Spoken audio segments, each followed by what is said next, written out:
ओम नमो भगवते वासुदेवाय। स्वागत है आपका आपके अपने चैनल द रिलीजियस लाइफ में। पिछले वीडियो में आपने सुनी कार्तिक मास के महात्म के चौथे अध्याय की कथा।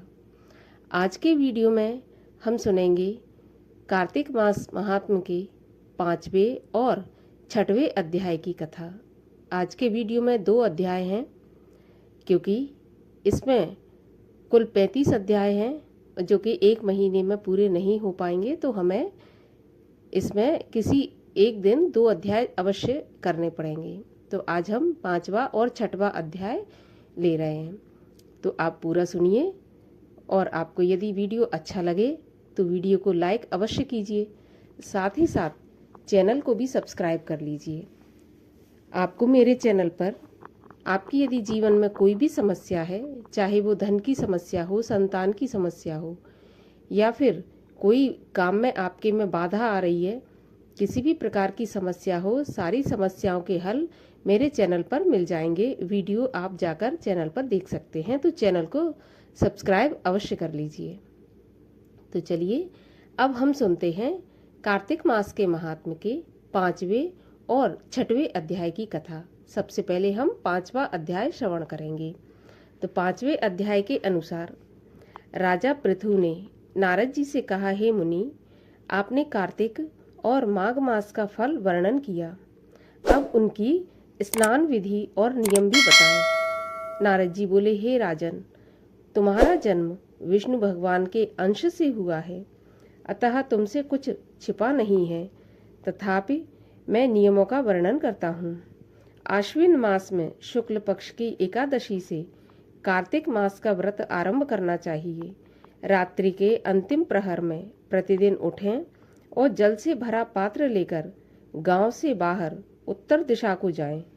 जनेऊ को कान पर चढ़ाकर उत्तर को मुख करके भूमि पर तृण बिछावें और सिर को कपड़े से ढक लें। मुख को बंद करके थूक और श्वास रोककर मल मूत्र का त्याग करें। रात को दक्षिण दिशा की ओर मुंह करके यह कार्य करें। जो मल मूत्र त्याग द्वारा शरीर शुद्धि और मुख शुद्धि नहीं करते, उनके मंत्र फलदायक नहीं होते। इसलिए दांत और जीभ की सफाई करनी चाहिए।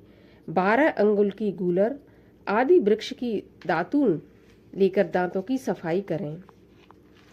कांटों वाले वृक्ष कपास, साल, पीपल, बड़, अरंड तथा दुर्गंध युक्त वृक्ष की दातून का प्रयोग कभी नहीं करना चाहिए।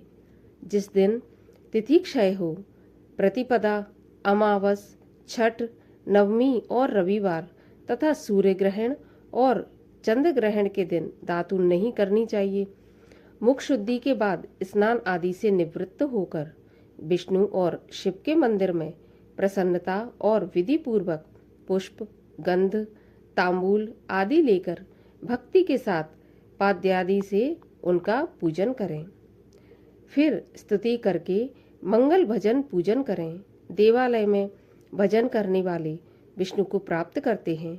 सतयुग में तप, यज्ञ, ज्ञान आदि से भगवान को प्रसन्न किया जाता था। उसी प्रकार कलयुग में भक्ति पूर्वक भजन, नाम स्मरण मोक्ष का देने वाला है।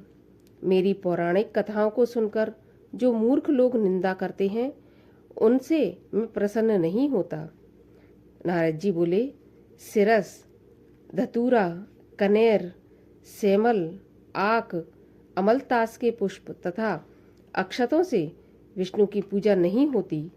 जयकुंद, सिरस, चमेली, मालती, केतकी के पुष्पों से शिवजी का पूजन नहीं करना चाहिए।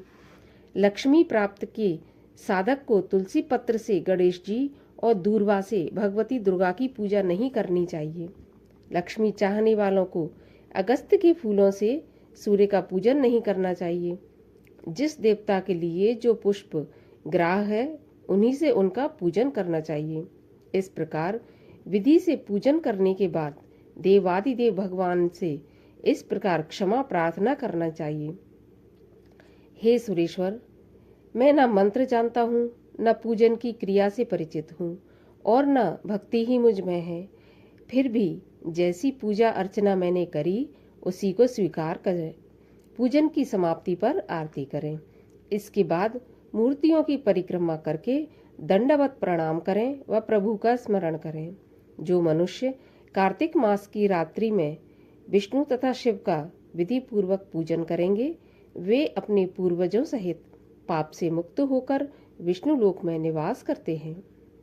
इसके साथ 5वां अध्याय समाप्त होता है। अब हम सुनेंगे 6वें अध्याय की कथा। नारद जी बोले, हे राजन, जब 2 घटी रात रह जाए तो उठकर तिल, कुशा, अक्षत, फल फूल, धूप, दीप आदि लेकर संगम तट, नदी, तालाब या कुआं आदि जलाशय पर जाएं। कुआं से 10 गुना तालाब पर, तालाब से 10 गुना नदी पर और नदी से 10 गुना संगम में स्नान करने का फल प्राप्त होता है। भगवान विष्णु का स्मरण करके स्नान का संकल्प करना चाहिए। तीर्थ और देवताओं को अर्घ आदि देकर कहें, हे ऋषिकेश, आप मेरे अर्घ को ग्रहण कीजिए। आपको बारंबार नमस्कार है। वैकुंठ, प्रयाग और बद्रिकाश्रम, इन तीनों स्थानों पर विष्णु गए और 3 प्रकार से पद स्थापित किए। उन सभी स्थानों पर देवता हमारी रक्षा करें। हे कृष्ण, कार्तिक मास में दिए हुए मेरे अर्घ को आप ग्रहण कीजिए। भागीरथी, विष्णु, शिव, सूर्य आदि देवताओं को नमस्कार करके जल में घुसें और नाभि पर्यंत जल में घुसकर विधि पूर्वक स्नान करें। गृहस्थी तिल और आंवले का चूर्ण बनाकर स्नान करें और विधवा स्त्री और सन्यासी तुलसी की जड़ की मिट्टी लगाकर स्नान करें। परंतु सप्तमी, द्वितीया, त्रयोदशी, अमावस्या में आंवला और तिल न लगाएं। पहले मिट्टी फिर मंत्रों से स्नान करें और बोलें, विष्णु जी की आज्ञा से इंद्र आदि सब देवता कार्तिक का व्रत करने वालों की रक्षा करते हैं, अतः आप सभी मेरी रक्षा करें। गंगा आदि तीर्थ मुझे पवित्र करें। व्रती मनुष्य इस प्रकार स्नान कर हाथ में पवित्री धारण कर देव, ऋषि, पितरों का तर्पण करें। कार्तिक मास में पितरों के तर्पण में जितने तिल होते हैं, उतने ही वर्ष तक वे पितृ स्वर्ग में निवास करते हैं। इसके बाद जल से निकलकर पवित्र वस्त्र धारण करके प्रातः काल में अन्य कर्मों को समाप्त कर भगवान विष्णु की पूजा करें। तीर्थ और देवता का स्मरण करके भक्ति पूर्वक गंध, पुष्प और फलों से पुनः अर्घ दें। तब विष्णु स्वरूप वेद पाठी ब्राह्मण का पूजन करें।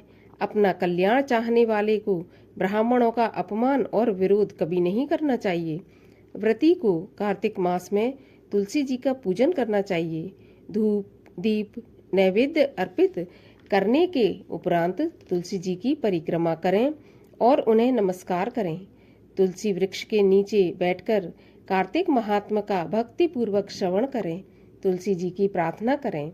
देवताओं ने प्रथम आपको ही बनाया है और ऋषि मुनियों ने आपकी पूजा की है। आपको मेरा बारंबार प्रणाम है। हे माँ, मेरे पापों को दूर करो। भक्ति पूर्वक पूजा पाठ करने वाला व्यक्ति वैकुंठ धाम को प्राप्त करता है। कार्तिक मास का व्रत सभी रोगों को नष्ट करता है। यह पापों का नाश करने वाला, पुत्र व धन देने वाला है। यह मोक्ष प्रदान कर आने जाने के चक्र से छुड़ा देता है। भगवान विष्णु को कार्तिक के व्रत के समान कोई दूसरा व्रत प्रिय नहीं है। इसी के साथ 6वां अध्याय भी समाप्त होता है। कल हम सुनेंगे 7वें अध्याय की कथा। वीडियो अच्छा लगा हो तो वीडियो को लाइक अवश्य कर दीजिए, साथ ही साथ चैनल को भी सब्सक्राइब कर दीजिए। अब मैं मिलती हूँ आपसे अगले वीडियो में। तब तक के लिए हरे कृष्ण।